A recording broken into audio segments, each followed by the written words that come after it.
Takut kami Pak, kami udah kena tilang Pak. Aduh yang Bawa sabu. bawa sabu dulu ya? Nggak ada Pak. Kronologi sejoli pengendara mobil tabrak pagar kantor TVRI Medan, diduga mabuk dan takut ditilang polisi.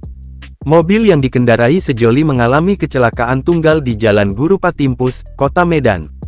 Menurut Kasat Lantas Polrestabes Medan, Kompol Andika Temanta Purba, peristiwa kecelakaan itu terjadi pada Kamis tanggal 15 Februari tahun 2024 dini hari.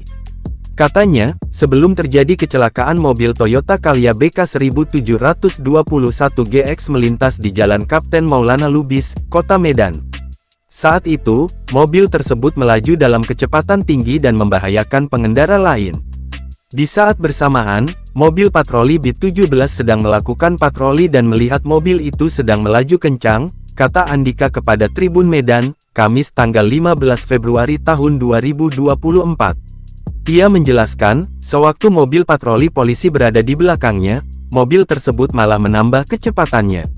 Kemudian, polisi mencoba mengejar mobil tersebut dan berniat untuk menegur pengemudinya agar tidak kebut-kebutan di jalan raya.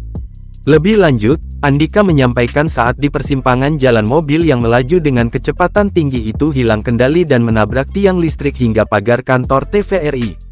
Tidak ada korban jiwa ataupun luka dalam kecelakaan itu, hanya kerugian material saja, tuturnya.